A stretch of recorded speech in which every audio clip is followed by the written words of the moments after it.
ఎంఆర్పిఎస్ వ్యవస్థాపకుడు మందకృష్ణ మాదిగ భాగ్యనగరానికి హైదరాబాద్కి వచ్చిన వేళ మొత్తం కూడా ఎంఆర్పిఎస్ నాయకులు అలాగే మాదిగ సామాజిక వర్గానికి చెందినటువంటి ప్రజలు మాదిగ సామాజిక వర్గం ఉపకులాలకు సంబంధించినటువంటి విద్యార్థులు యువత పెద్ద ఎత్తున హైదరాబాద్ సికింద్రాబాద్ రైల్వే స్టేషన్ నుంచి నెక్లెస్ రోడ్ మొత్తం కూడా గుమ్మిగి ఉన్నారు.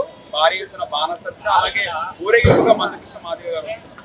దీనికి సంబంధించి విద్యార్థుల రాజకీయ పార్టీ కల్వకుర్తి అభ్యర్థిగా పోటీ చేసినటువంటి విప్లవ్ మనతో పాటు ఉన్నారు. ఆయన నాగర్ కర్నూల్ ఎంపీగా కూడా పోటీ చేశారు.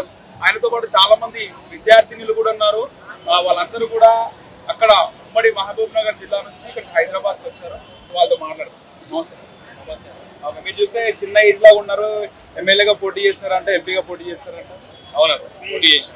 ఓకే, వాళ్ళ స్థానిక ఎన్నికలు అసెంబ్లీలో పాల్గొన్నారు. పోటీ చేసిన. ఎంత ఉంటుందా? 20-21 ఉంటుందా ఏంటి ఏజ్? లేదు, 26. ఓకే.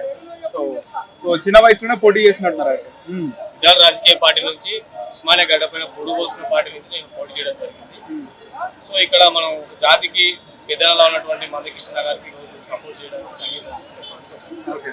చాలా మంది విద్యార్థినులు కూడా మీతో పాటు వచ్చినారు. ఈరోజు చాలా మంది విద్యార్థులు రాష్ట్రంలో ఉన్నటువంటి అన్ని సంక్షేమ హాస్టల్ నుంచి కానీ కాలేజెస్ నుంచి కానీ పెద్ద ఎత్తున రావడం జరిగింది. ఈరోజు 30 ఏళ్ళ కళను ఈరోజు నెరవేర్చినటువంటి మహానేతకు సపోర్ట్గా ఉన్నామని తెలియజేయడానికి ఈరోజు ఎంతో మంది విద్యార్థులు రావడం జరిగింది. అందరికి సంఘీభావంగా 30 ఏళ్ళ కష్టాన్ని ఈరోజు చిరకాల స్వప్నాన్ని నిజం చేసి ఈరోజు ఢిల్లీ పోవడపైన జెండా ఎగరవేసి ఎంఆర్పీ జెండాను ఎగరేసి తెలంగాణ రాష్ట్రంపై అడుగు పెట్టాడు కాబట్టి ఈరోజు ఆయనకు సంఘీభావంగా మేము అందరం కలిసి రావడం జరిగింది. ఓకే, ఏంది అసలు మీరు ఏం చేస్తున్నారు? విద్యార్థి నాయకుడు తర్వాత ఏం చేస్తున్నారు? బిజినెస్ ఏంది?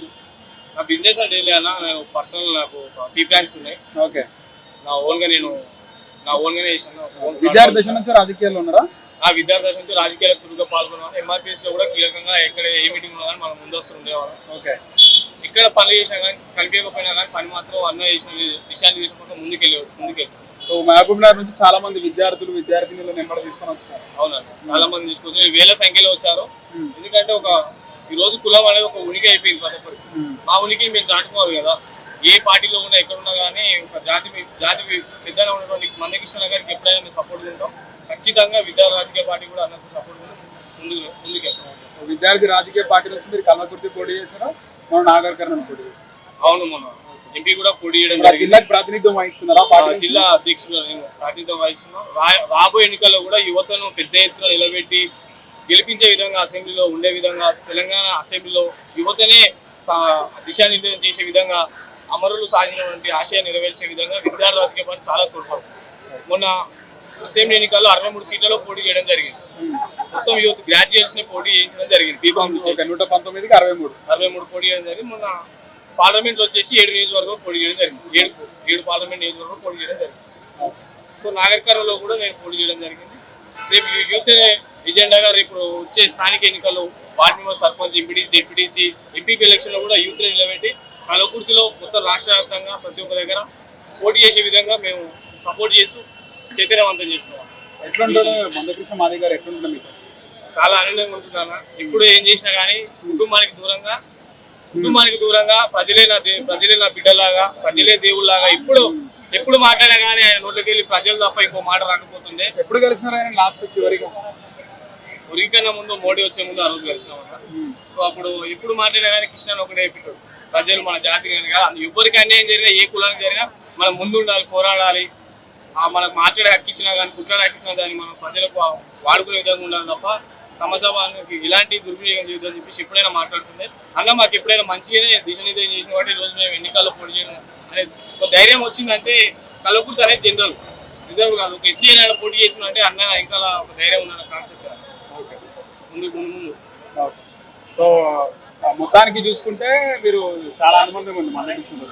అవునన్న, చాలా అనుబంధం ఉంది. ఎందుకంటే అన్న వాళ్ళ కష్టాలకి, ఎందుకంటే ఒక ఉద్యమాన్ని 30 ఏళ్ళు పట్టుకోవడం అంటే ఈ రోజుల్లో మామూలు విషయం అన్న. మొన్న కేసీఆర్ ప్రభుత్వం అణిచివేయాలని చెప్పి 10 ఏళ్ళ బీజేపీ ప్లస్ అయిందని బీజేపీ సపోర్ట్ కాదన్న. కాకపోతే వాళ్ళు మీ సపోర్ట్ న్యాయం చేస్తాను బీజేపీకి. అవును, అంతకుముందు కాంగ్రెస్ కూడా ఇచ్చినా కదా, మరి కాంగ్రెస్ ఎందుకు చేయలేదు?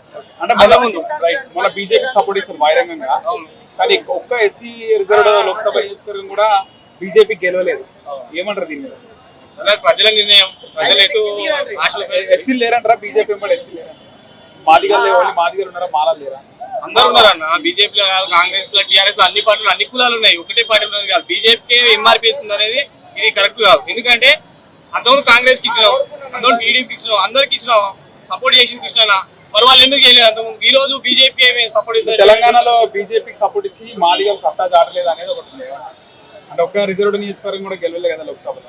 రిజర్వ్ లో గెలవలే కానీ ఓటు బ్యాంక్ ఎంత పెరిగింది అన్న. ఇప్పుడు నా నాయకులనే చూసుకున్నాం. భరత్ నిలబడ్డాడు. భరత్ ఓటు బ్యాంక్ ఎంత వచ్చింది? గొప్ప నేత అయినటువంటి ఆర్ఎస్పీ గారికి ఎన్ని ఓట్లు వచ్చినాయి? ఆయనకి 40,000 ఓట్లు తేడా వచ్చింది. అక్కడ కాంగ్రెస్ లీడ్ లో ఉంటే సెకండ్ లీడ్ 3,90,000 ఓట్లు బీజేపీకి వచ్చినాయి. ఒకప్పుడు బీజేపీ కాడ ఉనికే లేదు. మరి ఒకటేసారి రాజ్యం రావాలంటే వస్తుందా? ఓటు బ్యాంక్ అయితే పెరిగిందా? మరి ఇంతకుముందు 4 సీట్లు ఉండేది, ఇప్పుడు 4 సీట్లు పెరిగినాయి బీజేపీకి. మరి 8 సీట్లు వచ్చినాయి. మరి ఇదేందా? మహాజన్ సోషలిస్ట్ పార్టీ ఉంది కదా మందకృష్ణ గారు, దానికి సంబంధించి ఆ పార్టీ రాజకీయంగా ఏమన్నా ఎదిగే అవకాశం ఉందా, పోటీ చేసే అవకాశం ఉందా? చెప్పలేము అన్న. అన్న నిర్ణయాన్ని బట్టి ఉంటుంది. మీరెందుకు మళ్ళీ బీజేపీకి సపోర్ట్ చేయకుండా ఎందుకు ఇంకో పార్టీ నుంచి పోటీ చేస్తున్నారు? జాతి పార్టీ అన్న. ఇప్పుడు నేను ఎంపీకి గెలిచి పార్లమెంట్ లో నా వాయిస్ వినిపించాలనుకున్నా. యూత్ పరంగా జాతి ఒక సిద్ధాంతం కట్టుబడి ఉంది బీజేపీ పనిచేయాలని. మీరు ఆ జాతిలో బట్టి ఎందుకు సపోర్ట్ చేయలేదు? జాతి పరంగా అంతకుముందు ఆల్రెడీ నేను ఫిక్స్ అయి ఉన్నా కదా ఎంపీ పోటీ చేయాలనేది. ఇప్పుడు మధ్యలో డెసిషన్ చేంజ్ చేసిన. నా అంచెలు ఉన్నారు ఎంతో మంది, నేను ఎంపీ గెలిపించాలని. ప్రతి నియోజకవర్గంలో నాకంటూ ఒక అంచెవర్గం ఉంది. వాళ్ళు నేను మోసం చేయలేను కదా. కొన్నిసార్లు రాజకీయంగా నచ్చకపోయినా చేయాల్సి వస్తుంది. సో ఇప్పుడు నేను ఈ రోజు యూత్ అనేటువంటి పార్లమెంట్ అసెంబ్లీ ఉండాలి కాబట్టి ఖచ్చితంగా నా సిద్ధాంతం, నా పర్సనల్ ఎజెండాలు కూడా ఉంటాయి కదా, దాంట్లో భాగంగానే ఎంపీగా పోటీ చేయడం జరిగింది. Thank you.